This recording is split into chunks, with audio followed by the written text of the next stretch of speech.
Why are people of color, predominantly East Asians, being fetishized online? Recently, there has been a boom of East Asian pop culture trending on a global scale via social media.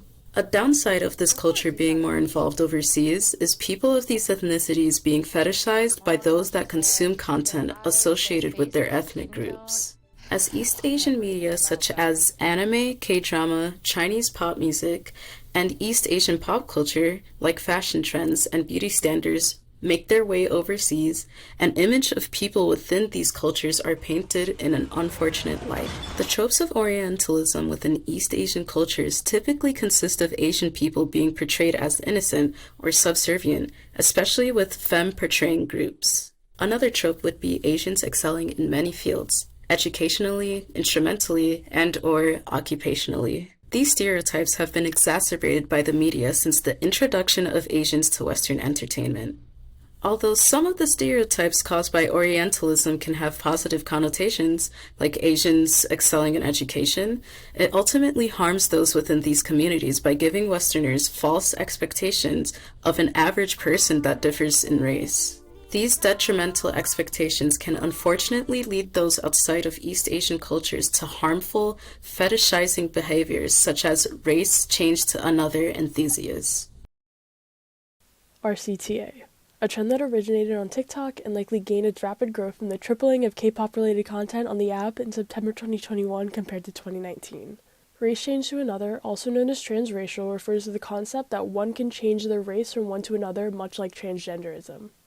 There's a general dislike to the trend, with Urban Dictionary starting its definition of the trend with calling it a mental illness. These are all the TikToks that showed up on my For You page just since we started this project. Much like many other weird online communities, followers and members of the trend fled to apps such as Reddit and Discord to communicate off of TikTok. And whenever hashtag RCTA starts trending again, most of the videos are parodies and criticism from so-called antis and baits.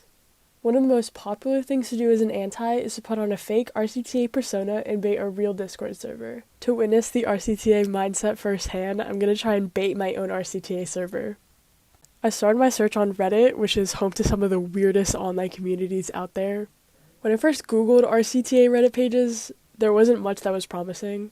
Either they didn't have a lot of members, or they died out 4 or 5 months ago. r/transracial seemed to be the most promising, having the most members out of all the servers I've seen, and it seems to be in a revival stage.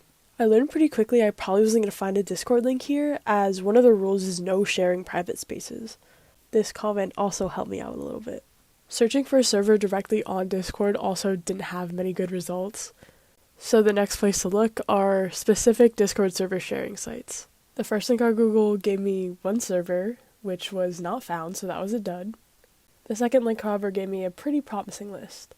So I wanted to find a server with enough members where I'll get a good amount of engagement, which means I'll have to take active members into account as well. On just the first page of this site, I already found 2 promising servers that each have at least 100 members active.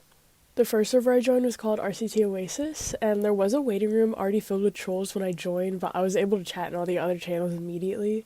My fellow antis beat me though, as this server was already rated. Before I ultimately succeed or fail, I wanted to create an introduction and face claim. I went to my failed server's designated channels for these to give me some inspo. Konnichiwa! Under my fake persona, my new name is Akira. Some people include their dead names, I decided not to. I'm American Irish to Japanese. My pronouns are she, they, and I'm 14. I love J-pop, K-pop, and all things East Asian culture. However, I dislike antis, bland food, and homophobia. Most people have the same bland reasoning for race change, which is usually just that they feel more connected to the race they're transitioning to. I was gonna use myself as a face claim, but then I decided that was a bad idea. The next server is called Cunty RCTA. This server actually did ask me to react to a message to verify, and it unlocked a bunch of new channels. This server was also already rated, and I wanted to look at old chats, but scrolling this much only took me to September.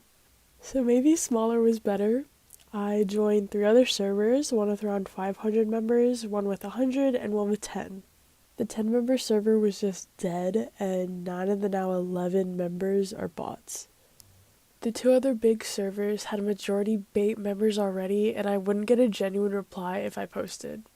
Keep in mind, these servers were found on a very public site that I found very easily, and finding a non-rated server seems to be impossible.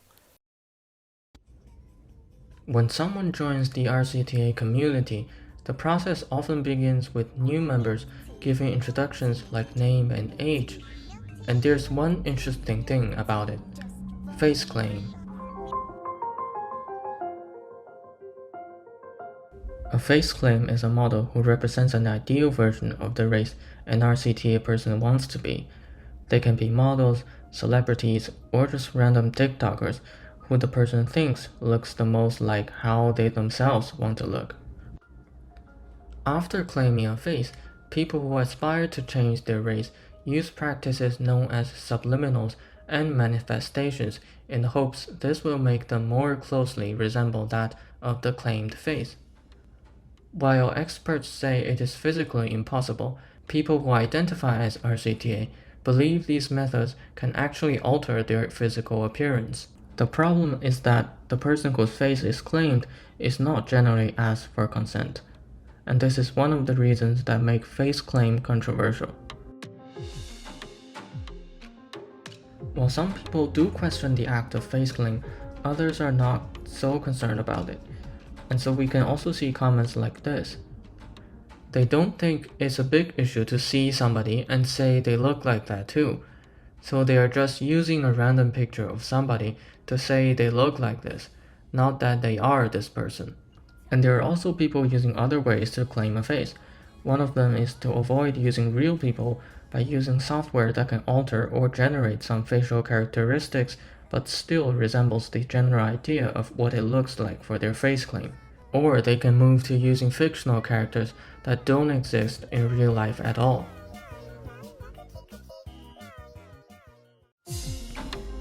Although it is not directly related to copyright issues, it is true that ownership can extend to a copy of one's image or likeness. Using someone else's likeness without permission could be considered a violation of their rights. This includes their right to control the use of their image. But the line for determining copyright is blurry. It could depend on the purpose of usage, such as commentary or commercial. The law and art practices are sometimes at odds, and the question remains, what counts as original in the era of technological reproducibility and simulation? There's no easy or general answer to this question, as digital technologies have made it harder to identify what are the intangibles in the bundle of rights.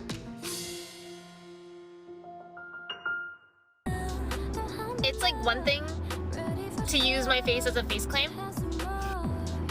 but can you please use a better f***ing picture? Oh my god, use a better f***ing picture, please! These examples that we've been showing from TikTok and Discord might make it seem like RCTA is the internet's newest trend, but there are actually many accounts throughout history of people identifying as a race different than their own. It's likely due to the connective nature of social media that this community is currently unified in such a prevalent manner. And its members are not all self-contained social media users who have no direct impact on society at large. Let's take a look at some RCTA figures that are relatively prominent in the public consciousness. The first is Rachel Dolezal. She is a college professor and civil rights activist who was born to white parents but who presented herself as Black for over 9 years before being outed in 2015. And the effects of her self-identification as transracial are not self-contained. Before being exposed, Dolezal was a chapter president of the National Association for the Advancement of Colored People, or NAACP. Her fraud had a tangible impact on the lives of those whose race she is attempting to claim. Next, we have Ollie London. He is an English internet personality who underwent 18 surgeries in an attempt to look like Jimin from the K-pop group BTS. Similarly to Dolezal, who used tanner to darken her skin, London seems to tie looking like a certain race to being that race. Quote, "I identify with the Korean community.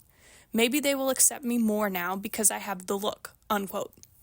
However, this interpretation does not consider how it feels to be a specific race. The key takeaway is Those in the RCTA community might think that they're just being their truest self, but what they're doing is appropriation and is harmful to the communities that they are attempting to personify. Their characterizations play on stereotypes and aren't actually representative of the race, its culture, or the people therein. Moreover, individuals in the RCTA community are not able to fully embody being someone of another race, as their experiences can only be understood by those belonging to a marginalized group.